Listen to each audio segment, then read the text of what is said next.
Este es el segmento de la serie Divulgación Cátedra Jorge Bustamante, Migración y Derechos Humanos, con el objetivo de brevemente dialogar desde mi perspectiva como académico en torno a la actualidad de la generación de conocimiento desde las ciencias sociales de cara a los derechos humanos de las y los migrantes.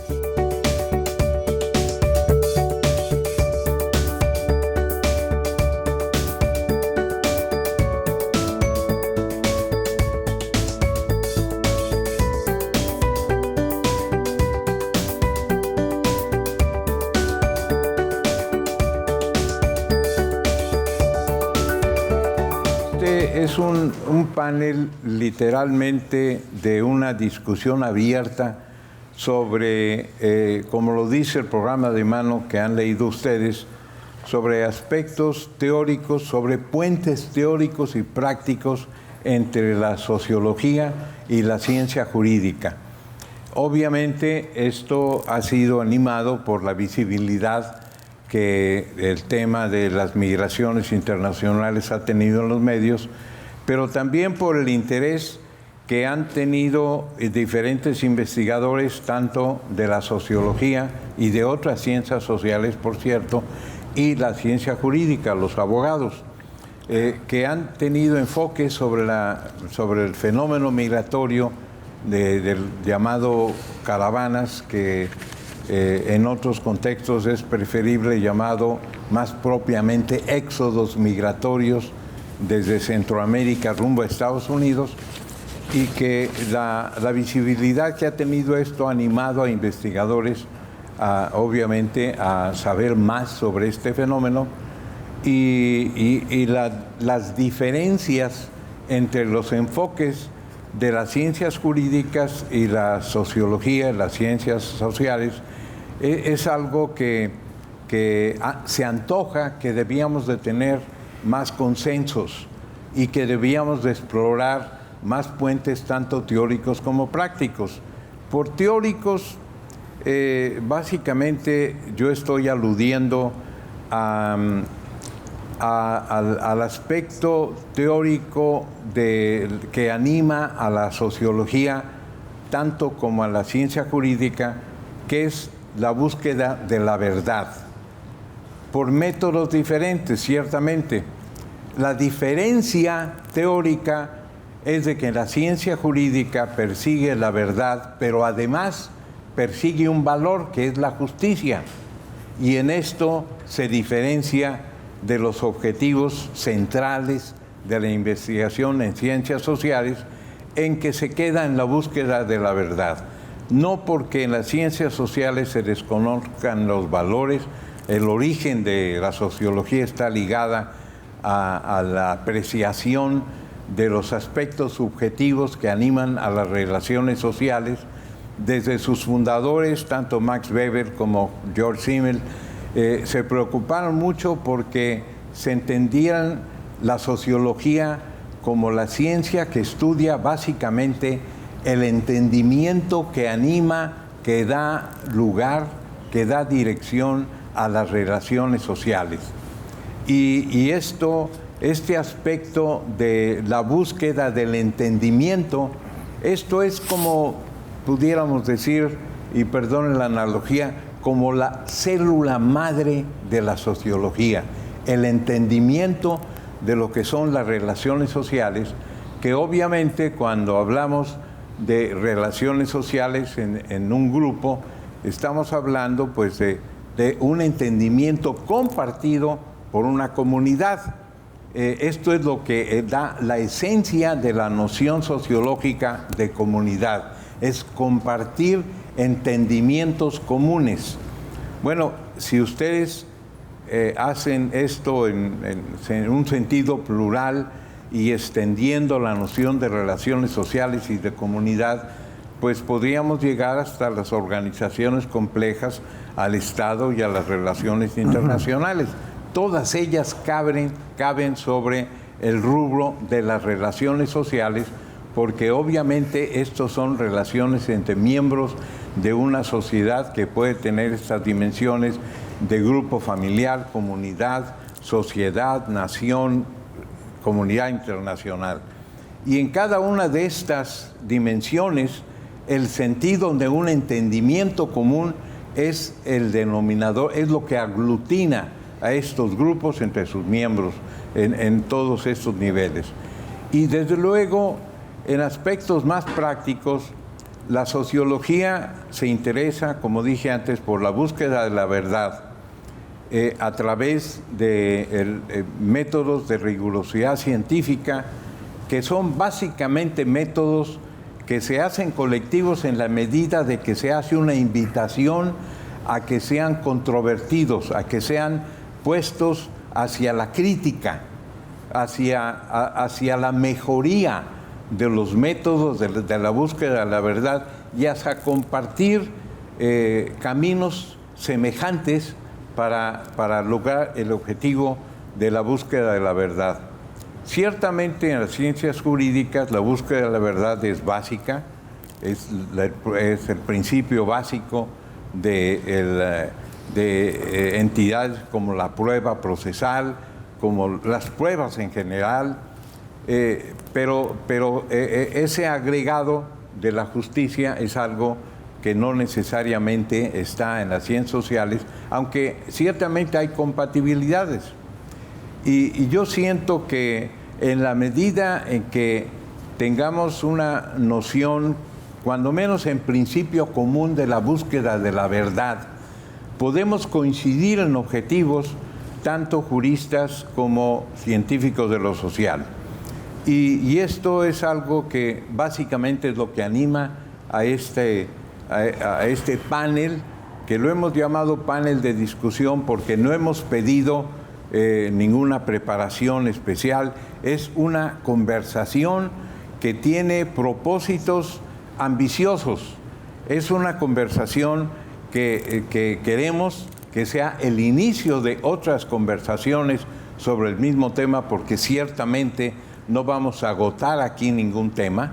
Esto no es más que realmente un principio, casi yo diría un preprincipio, para colocarlo en un nivel verdaderamente de un inicio de un diálogo que si nos lleva conjuntamente a la consecución de la verdad, esto sería obviamente un avance extraordinario.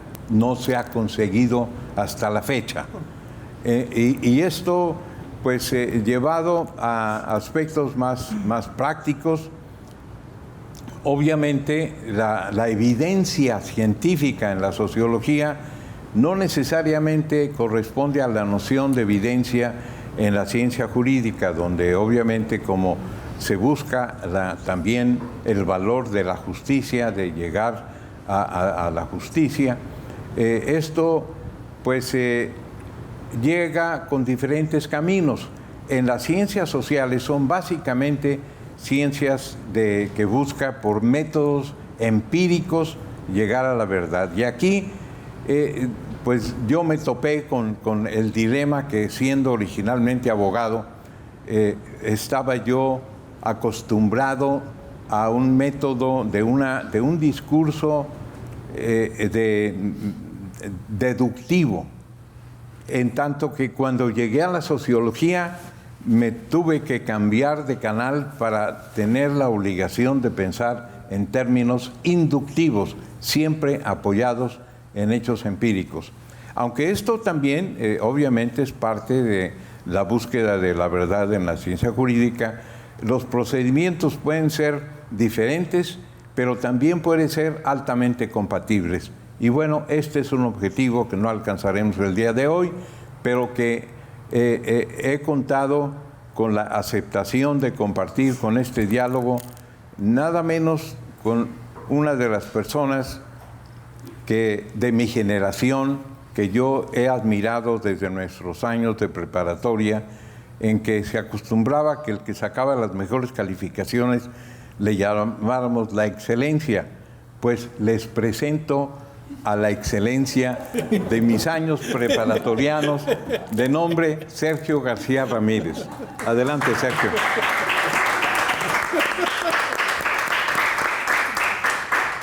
Muchas gracias. Excelencia de los años preparatorianos, ¿cómo me gustaría ser excelencia de ahora? Porque la excelencia de ahora recae en el doctor Bustamante, que me hizo el favor de invitarme a esta mesa en la que tengo yo el honor de compartir con la doctora Gandini, con el doctor Corso, dos colegas y amigos muy apreciados, muy admirados, de los que seguramente recibiremos orientaciones muy valiosas, como del doctor Bustamante, nuestro maestro común. No sé si tenga yo o pueda tener yo mucho que aportar a este diálogo que entiendo como el tendido de un puente entre dos maneras de mirar la vida, de mirar el mundo, entre dos perspectivas disciplinarias. Es importante que así sea, me parece. Es importante que utilicemos una mirada más rica, más amplia, más extensa que la que solemos utilizar desde nuestras perspectivas profesionales, para que esa mirada cale verdaderamente, gane en profundidad, gane en amplitud, sobre todo cuando tiene que ver con procesos muy complejos, multifactoriales, que tienen implicaciones y consecuencias diversas y variadas. Al abordar este asunto, yo quisiera referirme simplemente por vía anecdótica a mi propia experiencia profesional, a mi propia hoja de vida. Yo tuve que asumir el conocimiento muy modesto, muy limitado, de disciplinas distintas de la mía natural, que he venido cultivando a lo largo de muchos años, el derecho, cuando me interné en un ámbito que Jorge conoce muy bien, que es el ámbito del trabajo penitenciario, del trabajo en relación con presos, con delincuentes, así llamados, con infractores, con personas que violan la ley, porque eso me exigió no solamente abrir el Código Penal de nueva cuenta o el Código de Procedimientos Penales, sino abrirme a la recepción de otro tipo de conceptos, de otro tipo de orientaciones que no tienen que ver centralmente con el derecho, aunque guarden una conexión muy estrecha con el orden jurídico. La criminología, que es la ciencia a la que tenemos que acudir en estos menesteres, por lo respecto a aquello a lo que me estoy refiriendo, nace siendo médica y antropológica. Después se convierte en una disciplina con un fuerte componente sociológico y finalmente desemboca en la política, cuando se vuelve una criminología crítica.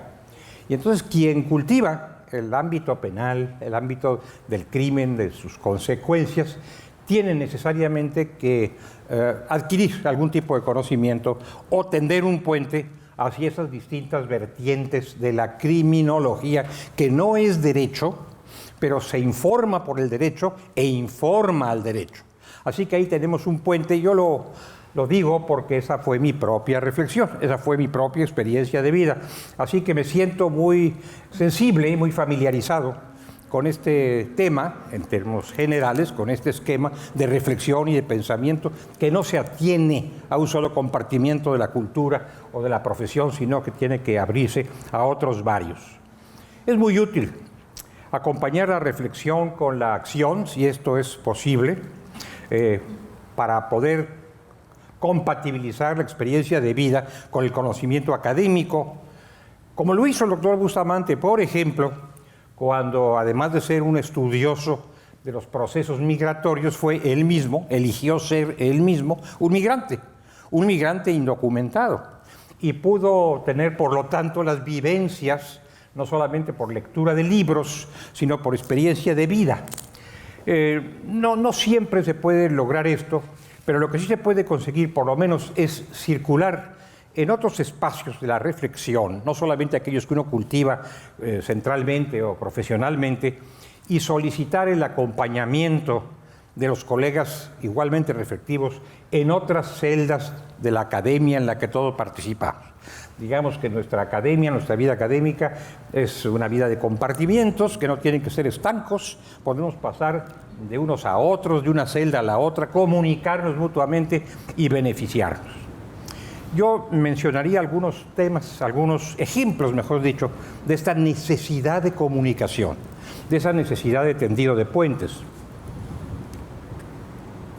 Si me permiten, vuelvo al ejemplo, al tema del crimen, al que me refería hace un momento cuando hablé de criminología. El jurista puede estudiar el Código Penal a través de lo que llamamos la dogmática jurídica. Puede desmenuzar las figuras típicas, las figuras de crímenes y sus consecuencias como un entomólogo que está deshaciendo el cuerpo de un insecto para conocerlo mejor. Sin embargo, por erudito que sea el penalista, por acucioso que sea en su examen, en su estudio, con hacer esto, con hacer esa especie de entomología jurídica, no llega muy lejos, porque no puede conocer verdaderamente lo que es el crimen. No puede saber de sus orígenes, de sus causas, de sus factores, de su presentación en la escena, que es algo tan importante, de su destino y de las soluciones. Entonces ahí tenemos un ejemplo, me parece, muy vivo, muy elocuente acerca de la necesidad de comunicación y de retroalimentación entre ciencias sociales o biológicas, en este caso, y ciencias jurídicas, todas ellas de consumo. En el orden político también tenemos algo similar, me parece. Los ciudadanos, los partidos políticos, los procesos electorales, todo el gran aparato electoral de la democracia formal se hallan en la Constitución y en las leyes derivadas. Y podemos leer allí sobre partidos, podemos leer allí sobre sufragio, podemos leer allí sobre ciudadanía, pero evidentemente esto no basta, esto no es suficiente. Si nos concentramos en la mera lectura de la Constitución o de las leyes electorales, poco sabremos realmente de los procesos políticos. Es necesario, a mi modo de ver, que el jurista que se dedica a los temas constitucionales y electorales entre en contacto, entre en comunicación con la vida de los partidos, de los órganos electorales, con las organizaciones ciudadanas, con todos estos procesos tan complejos que no necesariamente están registrados o recogidos suficientemente por el derecho, que es necesario ver también desde otras perspectivas disciplinarias si queremos tener una noción correcta, completa hasta donde es posible, de la vida política de un país, a pesar o además de lo que podemos recoger de la Constitución.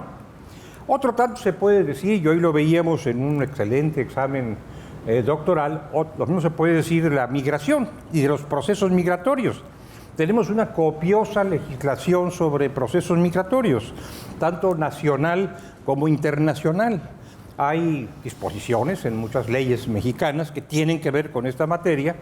También hay convenios o tratados internacionales que tienen que ver con esta materia, pero yo diría que el lector, inclusive el memorioso lector de estos ordenamientos, no por conocerlos, conoce ya el proceso migratorio, el fenómeno migratorio. Yo estoy seguro, por ejemplo, de que el doctor Edgar Corso, en estos meses duros, difíciles, en los que él ha tenido una actividad destacada, descollante, esforzada, pues ha aprendido muchas cosas acerca de los procesos migratorios, no a través del orden jurídico, de la lectura del orden jurídico, sino de las vivencias y de su interpretación desde otras perspectivas disciplinarias, aparte por haberlo vivido. Esto le da un conocimiento pleno del fenómeno. Todo esto, creo yo, que debe llevarse al seno de la formación de los profesionales, para que tenga un efecto práctico, no solamente el que cada quien puede extraer para sí mismo, sino para que tenga un efecto práctico general. La formación de los abogados, visto desde mi perspectiva, desde el propio mirador. Por supuesto que el abogado no puede tener, no debe tener, no pretendo que tenga una formación enciclopédica, que conozca todas las disciplinas y las maneje con la misma maestría, con la misma destreza, tiene que darle preferencia al derecho, pero tampoco puede ser puramente un memorista, codiguero le llamábamos en nuestra época de estudiantes. Esto no puede ser hoy día. Puede que opere, puede que funcione pragmáticamente para determinados fines, pero como destino de una profesión o como perfil de una profesión, no. Debe el abogado, deben las escuelas de derecho, deben los centros de formación de abogados procurar que los estudiantes avancen en el conocimiento de las relaciones sociales en general y sobre todo de las relaciones sociales emergentes, sin ignorar las tradicionales, que son muy complejas y que están en constante proceso de modificación. Esto no nos lo da el derecho por sí mismo. Me pregunto yo si el Código Civil, y aquí hay muchos abogados, si el Código Civil basta para explicar lo que está pasando, por ejemplo, con las figuras familiares, con el orden de las familias, esto se ha modificado intensamente en los últimos años, en los últimos meses y eventualmente en los últimos días, y por lo tanto la mera lectura, la comprensión, incluso con un talante histórico del Código Civil, no es suficiente para conocer qué es la familia o qué son las familias hoy día. No solamente la familia, ni siquiera podemos hablar ya de la familia, sino de las familias. ¿Y cómo hacerlo si no tenemos una visión sociológica, política, ética también de este proceso, de este fenómeno? Entonces hay que contar con conocimientos provistos por diversas disciplinas. Sociología sería una de ellas, economía tendría que ser otra, no como historia de las ideas económicas, sino como descripción, caracterización, curso de los procesos económicos. Y para ello necesitamos la aportación en la formación del abogado, no de abogados que tengan la curiosidad de haberse asomado a lecturas económicas, sino de sociólogos y economistas que manejen estas disciplinas como suyas y que puedan proveernos de esa otra perspectiva. También al revés, también en el campo, creo yo, de la enseñanza de la sociología o de la medicina o de la politología, de la ciencia política, a veces se echa de menos, o al menos yo echo de menos, la presencia de abogados que puedan contribuir a que los sociólogos, a que los politólogos, a que los médicos, a que los psicólogos tengan un conocimiento más completo de los fenómenos a los cuales ellos se dedican. Esto, y termino aquí con una especie de comercial, pero un comercial pertinente. Esto que está reflejándose o que debe reflejarse en la formación de los abogados también se debe trasladar a la investigación, al campo de la investigación. En nuestro Instituto de Investigaciones Jurídicas, pues que usted conoce bien, doctor Bustamante, usted ha sido un visitante frecuente para nuestra fortuna de ese instituto, y el doctor Corso y la doctora Gandini son miembros de este instituto. En nuestro instituto también se ha acentuado la recepción de estas ideas, la renovación a través de investigaciones que no se concentran solo en el derecho, porque si se concentran solo en el derecho podrían ser parciales y quizás infecundas. No basta la lectura atenta de las leyes, de la jurisprudencia, de los tratados, porque no se alcanza a tener para el investigador una noción correcta, exacta de los hechos que esas normas regulan o pretenden regular. De ahí la convergencia de otras disciplinas y sus representantes en el conjunto vivo, cotidiano de la investigación jurídica. Ejemplo de ello es usted, doctora Gandini. Bueno, a la presencia de personas que desde otras áreas, pero insertas en los procesos de investigación de un instituto de investigaciones jurídicas, la presencia de ellos hace aportaciones muy notables. Por ejemplo, salud y derecho. Tenemos un ámbito de salud y derecho que no podríamos agotar los abogados por nosotros mismos, en el cual tenemos que comunicarnos con otros profesionales.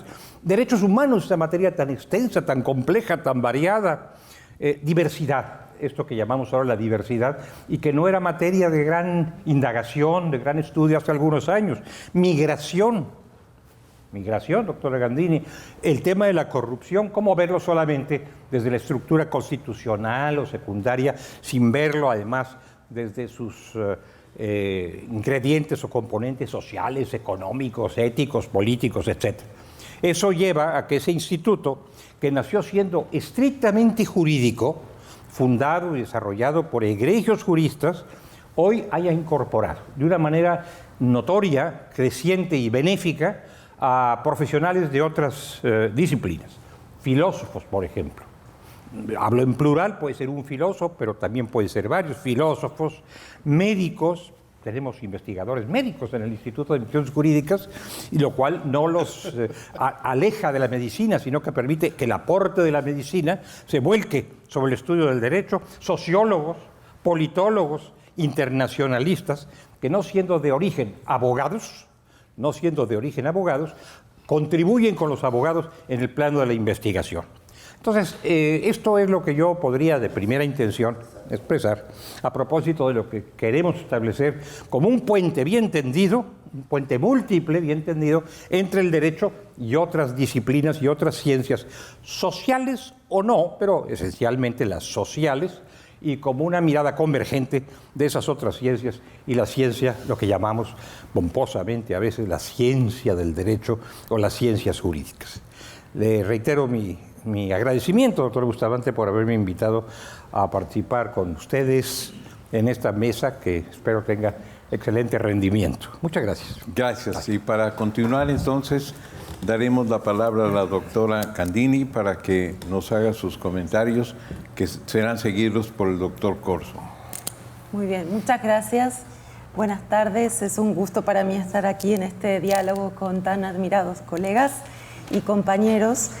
Y en la invitación que nos hacía el doctor Bustamante, nos decía justamente que pensáramos en estos puentes teóricos y prácticos entre las ciencias sociales y jurídicas, y un poco también a propósito de este nuevo escenario, nuevo contexto migratorio, que quizás lo definen las caravanas o los éxodos, pero que en realidad es el punto de partida de quizás de una nueva etapa, de un nuevo momento que nos exige, como en muchos otros, repensar y reflexionar para entender qué es lo que está pasando, ¿no? Y como platicábamos incluso más temprano, qué de esto es nuevo, novedoso, qué se mantiene, pero qué sí nos exige a reflexionar.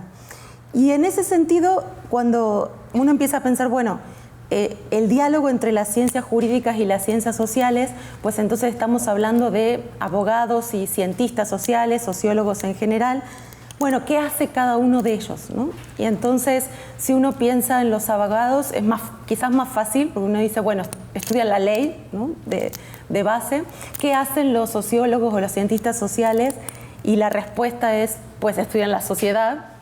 Y siempre digo, bueno, esa es una respuesta sí, pero depende, o más o menos, pero es quizás como la respuesta que le damos al taxista, ¿no? O al conductor de Uber cuando nos dice, ¿y usted qué hace? Y muchas veces espera que le digamos algo más fácil, sobre todo a los sociólogos, ¿no? Espera que le digamos una profesión más simple. Ah, sociólogo, bueno, ¿qué hace? Entonces siempre digo que esa es una respuesta que solemos dar eso al taxista. Bueno, sí, estudiamos la sociedad, pero ¿eso qué significa, no? Y en realidad detrás de esas dos respuestas lo que hay es la idea de pensar que lo que define a cada disciplina es el objeto de estudio. O sea, la respuesta implícita de eso es decir, bueno, el abogado estudia la ley, el sociólogo estudia la sociedad. Hay un objeto de estudio específico para cada disciplina. Pero, sin embargo, si nos ponemos a pensar, ni todos los sociólogos estudiamos la sociedad, ni todos los abogados estudian la ley. Así como hay no sociólogos que estudian la sociedad y no abogados que estudian la norma en general. De manera que entonces parecería que el objeto de estudio no es lo definitorio de las disciplinas, ¿no? Y quizás otra respuesta común, y digo, esta respuesta de la sociedad y la ley también es una respuesta muy de manual, ¿no? Si uno revisa manuales clásicos de las disciplinas, pues dicen eso. Y quizás otra respuesta muy socorrida es pensar que lo que define a cada disciplina es el lenguaje, ¿no? Que hay un lenguaje específico para eso. Y bueno, claramente uno dice, si cuando uno escucha hablar las investigaciones de los juristas, pues hablan de tratados, normas, leyes, y cuando uno escucha investigaciones de sociólogos, de los cientistas sociales en general, pues hablan de acción social, interacción social y de muchas otras terminologías que parecerían típicas, y incluso a veces eso se reconoce, insisto, en ciertos manuales o en ciertos lugares, como hablar de variables, correlaciones, pero eso también se refiere a una parte de la investigación, ¿no? Al mainstream de la investigación en ciencias sociales, que tiene que ver también con la investigación más de corte cuantitativo, y no toda la investigación en ciencia social es de ese tipo de corte o de ese tipo de enfoque, ¿no? Entonces me parece que ni unos ni otros tenemos el monopolio del lenguaje para hablar ni de normas, ni de relaciones, ni de correlaciones o variables, ¿no? Claro, me parece que eso también, ciertamente esto que estoy diciendo está muy centrado en el momento actual. Quizás en otro momento, en el nacimiento de las propias disciplinas, pues sí había un esfuerzo por delimitar un poco más las fronteras disciplinares, ¿no? Incluso la sociología, en ese gran esfuerzo de separarse de la psicología, por ejemplo, tenía un enorme interés en delimitar hasta dónde, qué era sociología, hasta dónde se hacía sociología, hasta dónde era psicología, qué tenía que ver con el motivo individual y qué con lo social. Y eso también ha generado en el tiempo ciertos sesgos en el tipo de investigación que se ha hecho, ¿no?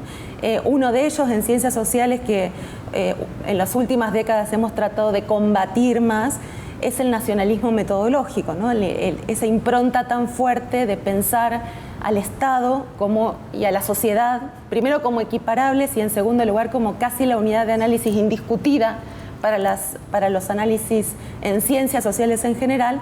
Y de nuevo, también nos dimos cuenta que en realidad ni es la única unidad de análisis, pero a veces también ha sesgado ciertos estudios, como por ejemplo el de atribuirle al individuo características del Estado o de la sociedad, ¿no? Y eso en los estudios de migración, por ejemplo, ha estado muy presente. Cuando decimos los mexicanos tal cosa, mientras que los indios, me refiero mucho a eso en migraciones calificadas, les va de tal o cual manera. Y ahí en realidad lo que estamos suponiendo que la etiqueta de ser mexicano, la etiqueta de ser indio o centroamericano, le está imprimiendo características al individuo que muchas veces no cuestionamos, ¿no? O sea, suponemos que hay una traslación del nivel de análisis de uno a otro que no cuestionamos tanto.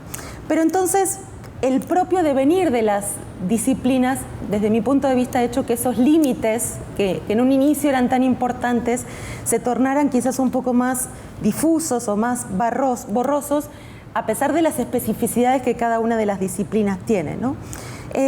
Y entonces me parece que ya no habiendo objetos de estudios monopolizados por las disciplinas, ni lenguajes tampoco excluyentes ni exhaustivos, muchos puentes se entablan de manera natural, ¿no? Y lo que tenemos que hacer también es identificarlos e interpretarlos, ¿no? Hay muchos puentes que se dan en cuestiones temáticas. Quizás un espacio disciplinar en donde convergen casi naturalmente ambas disciplinas es la sociología del derecho, la sociología jurídica, un espacio en el que, y no voy a entrar en el debate entre la nomenclatura de si es lo mismo o no es lo mismo, pero es un espacio en el que es la manera en que yo he hecho esta relación o esta interrelación entre ambas disciplinas y el espacio donde me he insertado también en mi instituto donde trabajo. Y es una disciplina ciertamente extraña respecto a estas otras a disciplinas más clásicas. Ni se diga el derecho, que tiene mucho más recorrido, y la sociología, pero es una disciplina que, a diferencia de esas otras disciplinas más clásicas, no reconoce autores clásicos como referentes, o más bien ha hecho un ejercicio ex post de reconstruir quiénes son entonces nuestros referentes clásicos para la sociología del derecho, ¿no? Como por ejemplo Weber, Durkheim, pero que en su momento no fueron pensados como teóricos de la sociología del derecho. Y hay varias definiciones sobre qué es sociología del derecho, sociología jurídica, pero a mí me interesaría rescatar una idea que proponen mis colegas del instituto, Héctor Fix, Mauricio Padrón, Andrea Pozas, Carlos Silva y Alberto Suárez, que acaban de sacar hace muy poquito un manual de sociología del derecho, y ellos sitúan a la sociología del derecho como una disciplina de confluencia, y de hecho también sostienen que es una disciplina puente, tal cual. Entonces me parece que es un espacio precisamente donde se ha construido al mismo tiempo desde la ciencia jurídica y desde la sociología. Es un campo que además ha tenido un desarrollo más tardío que la propia sociología y que el derecho, y que se encuentra, sobre todo en este momento, en gran expansión y en gran diversificación en el mundo entero, pero en América Latina y en México en particular es un momento muy fructífero, y eso a pesar de tener un desarrollo mucho más tardío que en otras latitudes. Hay un libro que a mí me ha servido mucho para entender la sociología jurídica, y es el de Kitty Calavita, Invitation to the Law and Society. Y esta autora, cuando escribe este libro en el 2010, coincide con el retiro de ella como investigadora de tiempo completo. Y 6 años más tarde sale una segunda edición de este libro, y ella realiza un nuevo prólogo para esta segunda edición. Y lo que dice es que desde el 2010 que salió ese primer libro, ella se dedicó a involucrarse con la comunidad y a hacer mucho trabajo comunitario. Defensa de personas en situaciones de vulnerabilidad, a trabajar y dar clases en las cárceles. Y entonces en el libro, en este segundo prólogo, dice: en este momento es cuando yo realmente entendí cómo funciona la ley en la realidad, ¿no? Y eso me parece que también converge con varios de los comentarios que iniciaba el doctor García Ramírez respecto a la norma y la realidad social, ¿no? Esto que puede ser algo muy cercano o muy distante, dependiendo de qué tan cercano nos sentamos o qué tan involucrados estemos con la realidad y cómo abordemos el tema normativo o el involucramiento de la ley en la sociedad, ¿no? Una de las cosas que nos une a mis colegas y a mí es el interés en los temas y procesos migratorios, entre posiblemente otras cosas, y que por excelencia me parece que es un tema que permite precisamente ver esta interacción entre ley y sociedad, o entre derecho y sociología, entre ciencia social y ciencia jurídica. Pero también nos une la preocupación de entender qué pasa en la realidad, ¿no? Quienes estamos interesados por comprenderlo desde la academia, dedicamos mucho esfuerzo al trabajo de campo, ¿no? Porque es la forma, y ya lo decía también el doctor García Ramírez respecto al pionero trabajo del doctor Bustamante, en diversas estrategias de involucramiento del trabajo de campo, entre las cuales fue vivir la propia experiencia en carne propia. Y hay muchas otras formas de involucrarse y conocer. Y ese conocimiento me parece que ese conocimiento empírico, me parece que es sustantivo para poder alimentar el conocimiento teórico, para interpretar y reinterpretar lo que pasa en la realidad. El año pasado me acuerdo que tuvimos un evento en inauguración de la Cátedra Migración y Derechos Humanos y en homenaje al doctor Bustamante, y precisamente me acuerdo que una de las cosas que decía es la gran capacidad de teorización de la obra del doctor Bustamante se debe al gran conocimiento en campo, ¿no? El gran conocimiento de lo que pasa en la realidad. Y muchas veces parece que hay una disociación entre ambas esferas, y muchos manuales sobre metodología nos insisten permanentemente en generar este vínculo entre la teoría y la práctica. Pero además, otras cosas, algún aspecto que para mí es muy admirable de los tres colegas que comparten este espacio conmigo, es que el conocimiento del tema migratorio se nutre además por las distintas responsabilidades que cada uno de ellos ha tenido en espacios sustantivos para la defensa de los derechos de las personas migrantes. Y creo que esa es una trinchera que quienes no tenemos ese espacio, pero lo solventamos a partir del trabajo de campo, me parece que esa es una trinchera, y ya se decía también el conocimiento que le obligó el contexto actual a Edgar tener de la coyuntura, y de poder enfrentarse entonces a este redimensionamiento de lo que implica lo normativo para explicar una realidad sumamente cambiante y desafiante. Respecto al escenario actual, que era una de las sugerencias de tema que nos proponía el panel, creo que reflexionar sobre este vínculo me parece que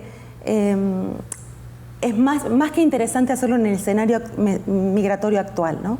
Y no sé si mis colegas compartan, porque tienen mucha más experiencia que yo, pero me parece que el desafío es mayúsculo, porque creo que estamos viviendo uno de los momentos históricos más difíciles y complejos en el sistema migratorio México-Estados Unidos y en el sistema migratorio mesoamericano, pero creo que además esa complejidad, entre otros aspectos, está precisamente permeada por el vínculo entre lo jurídico y lo sociológico.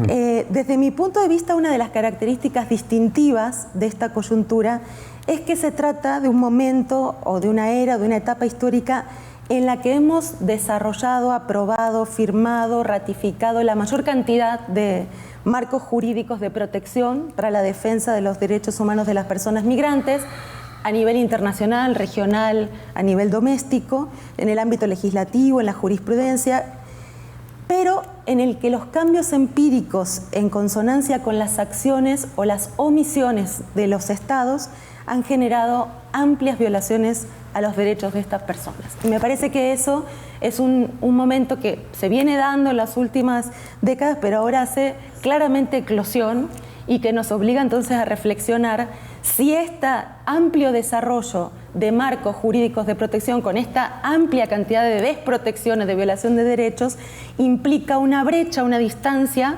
o por qué está pasando eso cuando deberíamos tener quizás una mayor relación o correlación entre la protección o los marcos de protección y la situación en la que viven las personas migrantes.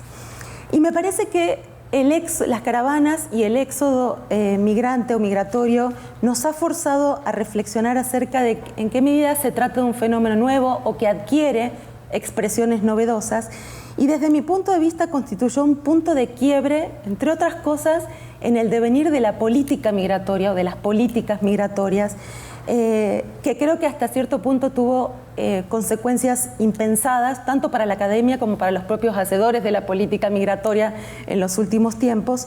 Y además me parece que precisamente entender las políticas migratorias es un campo de gran confluencia para la ciencia jurídica y la ciencia social. Y para cerrar quisiera hacer entonces un comentario respecto a este tema en particular y cómo me parece que nos desafía para analizar y entender la coyuntura, ¿no? Cuando quienes empezamos a seguir el fenómeno de las caravanas y de los éxodos, rápidamente nos preocupamos por entender qué pasaba con estas expresiones migratorias y cuáles fueron o cuáles eran las respuestas gubernamentales o las respuestas en términos de política migratoria. Y quizás para sorpresa de muchos o para falta de experiencia y no pensar que eso iba a ser de manera tan sorpresiva, en las 3 oleadas de caravanas tuvimos 3 tipos de respuesta política diferente. A la primer caravana se respondió otorgando solicitudes de la condición de refugiado de manera prácticamente masiva, ¿no? Entonces eso nos obligó a muchos sociólogos y a muchos migrólogos que no estudiábamos tanto o que no estudiaban tanto el tema del derecho de asilo, pues a involucrarse en qué significa el derecho de asilo, qué significa el marco internacional, el marco regional y la ley doméstica mexicana que incorpora el derecho de asilo, porque era un tema relativamente relegado en los estudios migratorios. Mientras que el tema de las caravanas puso más en la escena algo que también quizás la migración venezolana lo hizo en el caso de México, y es este límite más o menos difuso entre qué significa un migrante en condiciones forzadas o en condiciones con alto grado de involuntariedad en su migración, pero sobre todo estas personas migrantes que tienen necesidad de protección internacional, ¿no? Y eso me parece que nos desafió analíticamente. La segunda respuesta política, la segunda caravana, fue otorgar visas humanitarias de manera más o menos masivas. Y eso también entonces nos hizo repensar si era un mismo sujeto, si era una misma persona migrante con características más o menos similares, ¿por qué en un caso se otorga un tipo de protección, o por lo menos se inicia un proceso, mientras que en otro se inicia otro? Finalmente, hacia la tercera oleada de caravana, la respuesta gubernamental política fue mucho más difusa, más dilatada, con unos permisos temporales que realmente lo que hacían finalmente era cambiar la orientación de la política migratoria, ¿no? Y esto me lleva a poner un tema en discusión que recuperando un poco esta idea de la brecha entre la política y la práctica, y es que cuando uno lee textos sobre política migratoria, que hay muchos textos, aunque pocos, sobre política migratoria latinoamericana y mexicana, en general ha sido un ámbito relegado de estudio y por eso también tiene mucho sesgo la literatura sobre política migratoria, sesgo norte-sur, sur-norte, pensando que el flujo siempre es hacia ahí, los países receptores son los del norte o el norte global. Bueno, esta reconfiguración lo que nos muestra es que también hay países del sur que tienen que pensarse como países de tránsito, países receptores y diseñar política migratoria para eso.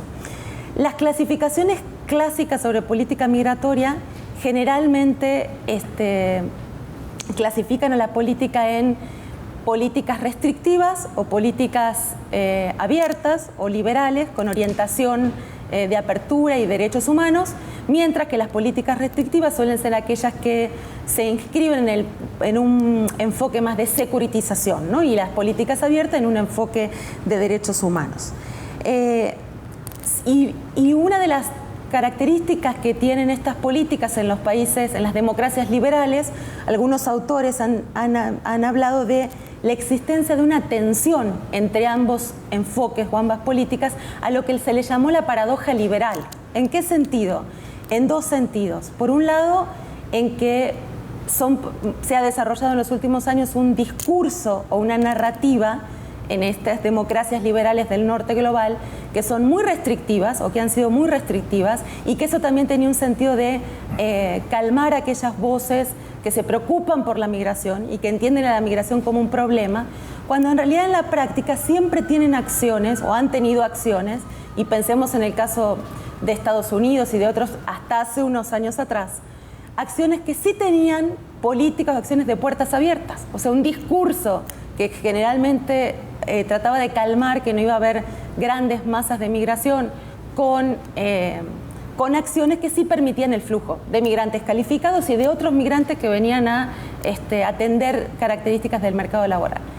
Cuando se interpreta esta paradoja para el caso latinoamericano, hace una década y media, se habla que es el caso de la paradoja invertida, porque lo que ocurre a partir de los años 2000 en América Latina es una transformación de las políticas migratorias con una narrativa pro derechos humanos, quizás la narrativa más fuerte de derechos humanos existe en América Latina, pero donde la aplicación de esas normas y de esa política no necesariamente iba en el sentido de defender los derechos humanos. Caso, toda la transformación en el Mercosur y que se fue extendiendo hacia aquí.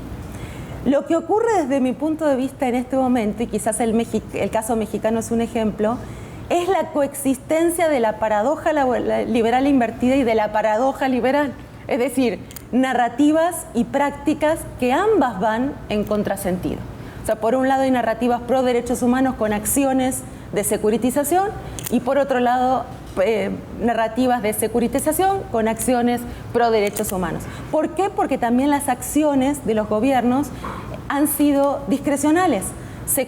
La política migratoria no es heterogénea, sino que se comporta de manera diferencial de acuerdo a los colectivos migrantes, ¿no? Un caso de ello es, por ejemplo, en el caso mexicano, la aplicación de la definición de Cartagena para el 98% de los solicitantes de asilo en el caso venezolano, mientras que menos del 50% de quienes son reconocidos como refugiados, que vienen de Centroamérica, son basados en esa definición amplia de refugiado. Entonces, es un ejemplo de cómo en realidad esta tensión, que desde mi punto de vista es la mayor riqueza que tiene el encuentro entre la ciencia jurídica y la ciencia social, entre la narrativa, el discurso, la norma y la práctica, o entre acciones de tipo contradictorias. Yo lo dejaría aquí para continuar el diálogo con mis colegas. Gracias, doctora Luciana Candini. Tiene la palabra el doctor Edgar Corzo. Bueno, muy buenas tardes. Yo también quiero, en primer lugar, agradecer la invitación de estar aquí, de estar con esta tentación de ver el mar tranquilamente y concentrarse para hacer la exposición.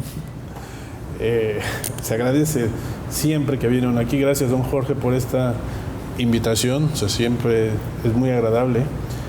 Igual estar con don Sergio y con Luciana, pues me siento en casa, me siento en el Instituto de Investigaciones Jurídicas, que en este momento puede ser llamado Colegio de la Frontera, porque tienen la misma esencia, la investigación, la reflexión, distinto, obviamente, contexto. Este contexto maravilloso, pues bueno, de alguna manera se puede paliar con las áreas de reserva de nuestra ciudad universitaria, con alguna vista, con esos murales preciosos que tenemos en la universidad. En fin, yo creo que son instituciones que en esencia son hermanas. Me decían comentar un poco lo que dijo don Jorge y don Sergio. Yo creo que difícilmente podría comentar. Ellos mismos son la expresión del tema que tratamos de explicar. Tanto a don Jorge como a don Sergio les he escuchado no solamente nociones jurídicas, conceptos jurídicos, y he obtenido muchísimas enseñanzas. Lo bueno ha sido que exceden con mucho lo jurídico. Lo que he aprendido y sigo aprendiendo de ambos es en todos los ámbitos. El bienestar, el bien pensar, el bien decir, el tener la reflexión precisa, madura, la guía que uno siente. Entonces eso es natural. Entonces yo agradezco esta oportunidad y también compartir el espacio con Luciana, que nos hemos visto en este tema en muchos lugares de la República, no solamente en el Instituto de Investigaciones Jurídicas. Déjenme, sin embargo, solamente hacer un golpe de timón, porque efectivamente el tema que podría haber planteado aquí es el migratorio, por la experiencia misma de haber estado en las caravanas o estar continuamente en el tema migratorio. Hay otro que creo yo que puede cumplir el cometido de ver esa parte de relación y de puentes entre lo jurídico y lo social, y es el de la trata de personas. Desde el ámbito de la Comisión Nacional de los Derechos Humanos, en la 5ª Visitaduría, no solamente llevamos el tema migratorio, sino también periodistas, defensores civiles de derechos humanos y trata de personas. Entonces hago la referencia a trata de personas, que creo que se puede sacar algunas conclusiones de lo que aquí se está exponiendo. Mi charla versa sobre este título que ustedes pueden observar ahora. ¿Pueden los puentes entre las ciencias jurídicas y las ciencias sociales ayudar a crear políticas públicas pertinentes en materia de trata de personas? Don Jorge señalaba buscar desde la parte teórica, ese entendimiento para buscar la verdad. Si lo traducimos en lo que vemos cotidianamente, más en el terreno, sería ese entendimiento, pero para encontrar la solución al problema que por supuesto pasa por buscar la verdad. Lo que yo veo en estas materias, trata de personas, migración y otras más, es una problemática muy específica que está pidiendo a gritos una solución. Hay que entenderla, hay que buscar la verdad para llegar al resultado del problema, porque si uno no apoya a resolver el problema, pues poco entonces se hizo. Entonces, esta es un título un poco atrevido, porque lo uno con políticas públicas. Lo que señalaba don Jorge está bien, esos puentes, pero me tiene que ayudar a llevar esta reflexión a políticas públicas, porque son las políticas públicas las que me van a dar un resultado a ese problema que estoy viviendo. Entonces, por eso digo, si estos puentes, me cuestiono, entre las ciencias jurídicas y las sociales pueden ayudar a crear esas políticas públicas que necesitamos. Si nos adentramos un poco más, la trata de personas, debo tener una referencia específica. Es la alteración de la voluntad de las personas. Había puesto es quebrar la voluntad, pero le pongo alterar porque es más amplio y tiene muchas connotaciones, que permite su comercialización de las personas con diversos fines de explotación, siendo los más comunes la explotación sexual y los trabajos forzosos.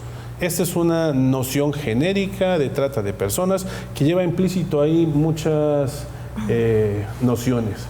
Pero las ciencias entonces sociales nos ayudan a entender las causas y factores de permanencia de la trata de personas en lo tengo que ver, imposible que no, violencia, pobreza, desigualdad, discriminaciones, relaciones de poder basadas normalmente en la superioridad del hombre sobre la mujer, entre otras. Si yo no entiendo estas causas, estos factores, difícilmente puedo entender lo que está pasando en la trata de personas. Por eso tengo que acudir a las ciencias sociales.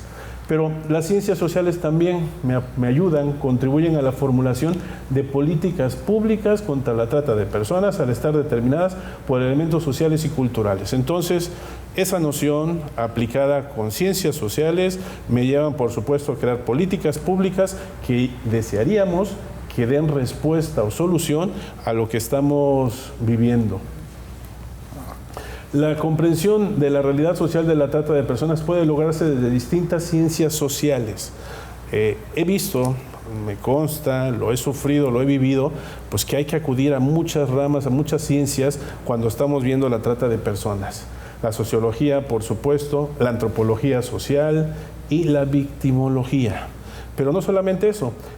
Para prevenir, para ver la intervención y la atención a las víctimas, también se une a otras disciplinas. Se hace a través de ciencias sociales como trabajo social.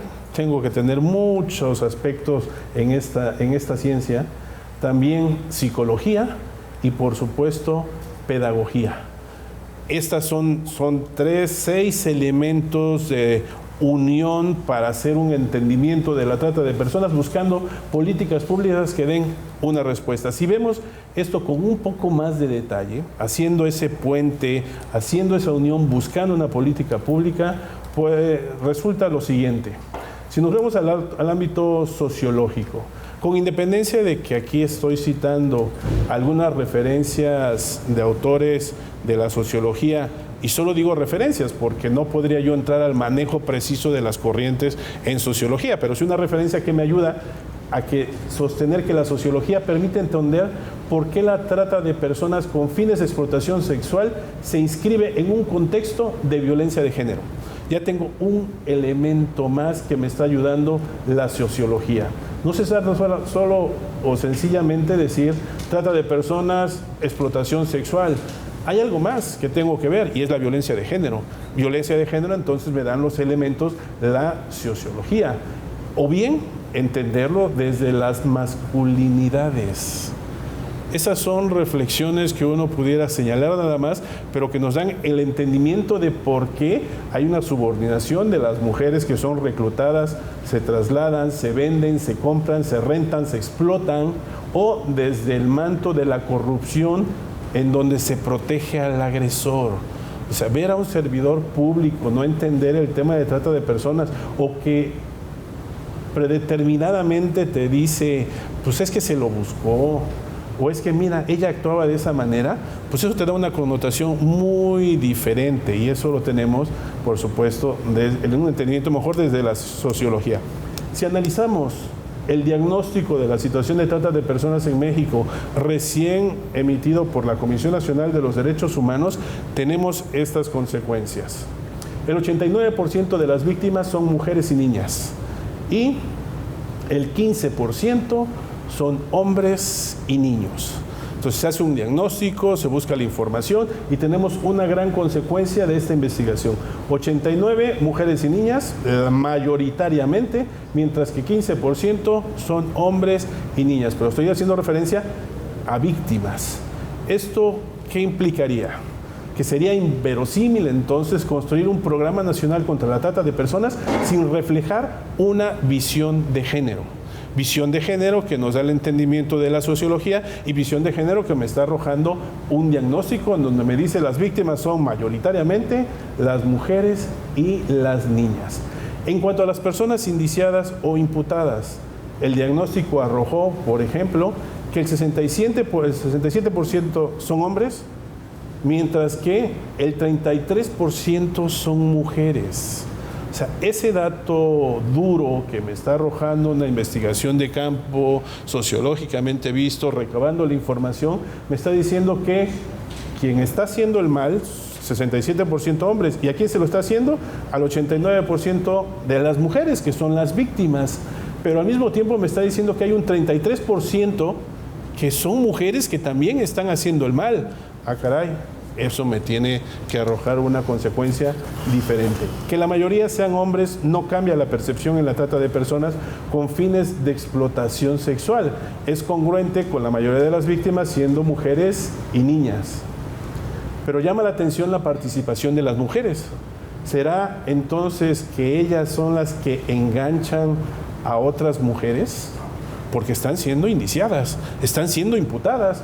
En consecuencia, hay que ver esa línea de investigación. Es lo que me está arrojando ese resultado de un aspecto sociológico visto en recabar la información. En la política pública, entonces, que se elabore para efectos de la investigación de este delito, debe considerarse esta situación. Pero también el diagnóstico arrojó, dentro de este porcentaje de personas indiciadas o imputadas, que en un 50% de los casos hay una relación de parentesco entre las víctimas y los victimarios. Dato fuerte.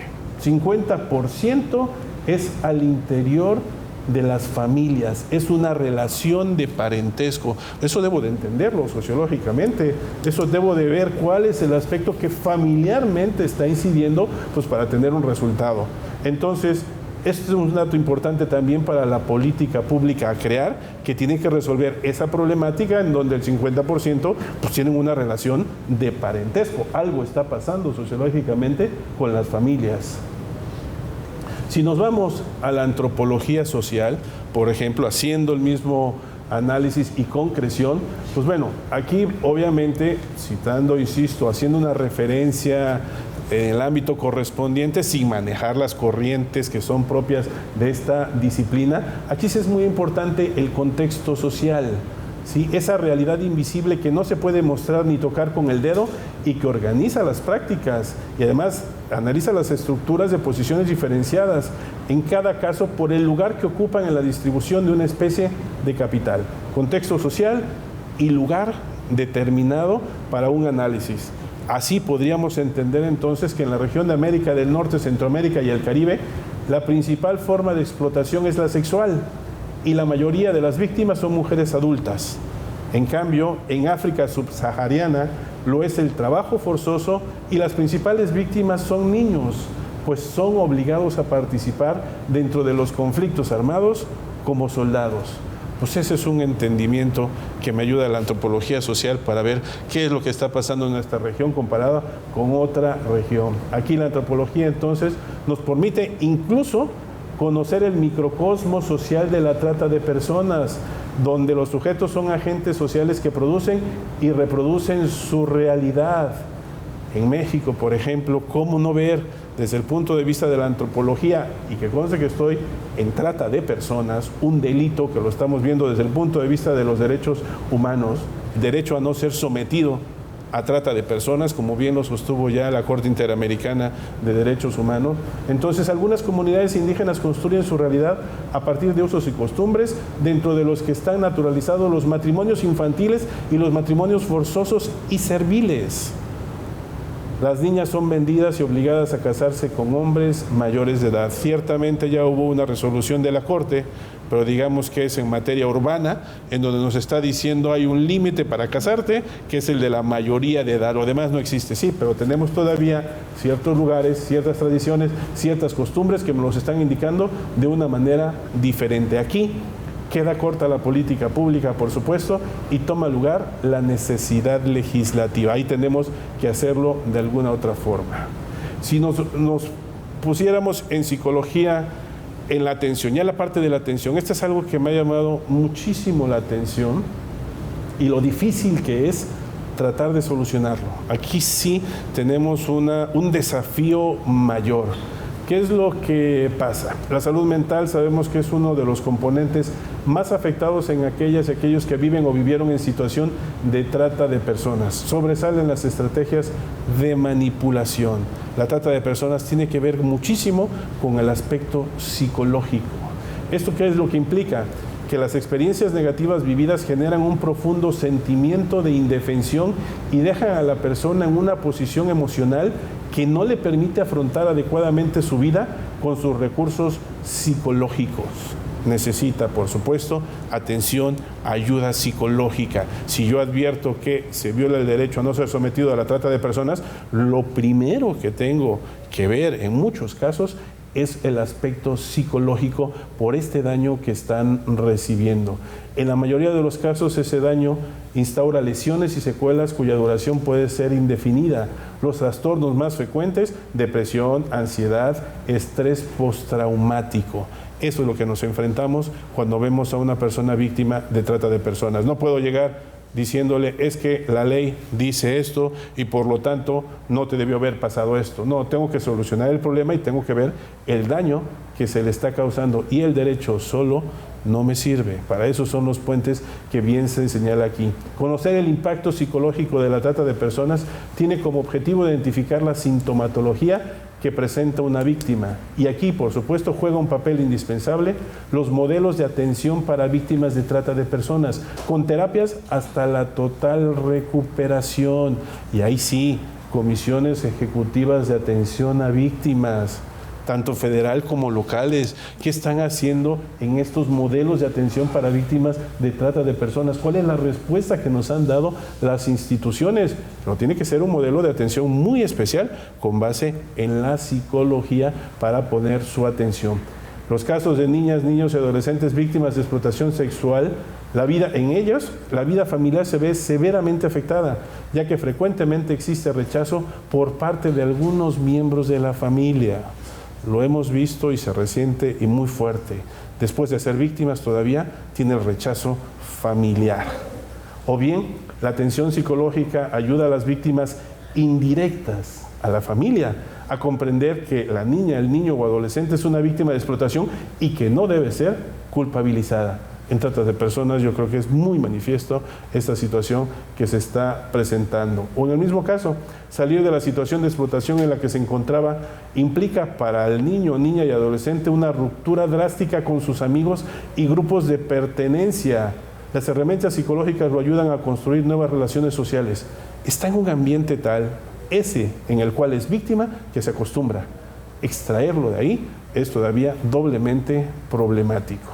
Y así como podemos señalar otros aspectos más. La pedagogía es muy importante en cursos de educación primaria, educación secundaria, pues no verlo solamente como algo jurídico, un derecho humano, sino tratar de ver cuestiones que son preventivas para la trata de personas, porque una vez que una persona es víctima, ser sobreviviente, como se dice en esto, pues es bastante difícil y bastante complicado. Muchísimas gracias por su atención. Muchas gracias, doctor Corzo. Bueno, pues a manera de conclusión, solamente me resta a mí agradecer la participación de mis queridos colegas, con la reflexión de que en esta muestra abundante de sabiduría sobre tanto el derecho como la sociología, uno pensaría que pues hay poco más que hacer, pero la verdad es que tenemos que ser conscientes del contraste que hay entre esta sabiduría expresada por mis colegas y la ignorancia del común de nuestros compañeros de sociedad sobre qué son los derechos humanos. Hoy en la mañana estuvimos discutiendo una investigación cuya conclusión es de que hay una profunda ignorancia sobre que los miembros de la sociedad tienen sobre los derechos humanos. Una gran confusión, no solamente de los inmigrantes que vienen de otros países y que uno podría explicar, bueno, pues quizá por eso no saben qué son derechos humanos. No lo sabemos en general en la sociedad civil mexicana. Y estos niveles de ignorancia que tenemos, pues nos hacen ver que no solamente en la sociedad civil hay ignorancia, sino que en las contradicciones que vemos entre las declaraciones de que la prioridad del gobierno de México son los derechos humanos y las terribles violaciones que cometen los representantes del Estado mexicano en relación con los derechos humanos. Y esta contradicción entre lo que es una noción académica de derechos humanos y lo que es el nivel de conciencia que hay en nuestra sociedad sobre los derechos humanos, hace importante, hace relevante que extendamos esta discusión no solamente en el ámbito académico, sino en el ámbito al que pertenecemos todos, cada uno individualmente de los presentes en este evento, al que agradecemos su presencia, agradecemos su interés, sus preguntas y al que nos comprometemos en el Colegio de la Frontera Norte de que no sea la última vez que hablamos tanto sobre la sabiduría en las ciencias jurídicas y la sociología, sino sobre todo sobre nuestra ignorancia en lo que es el fenómeno de los derechos humanos aplicados tanto a la migración como a nuestra vida cotidiana. Muchas gracias.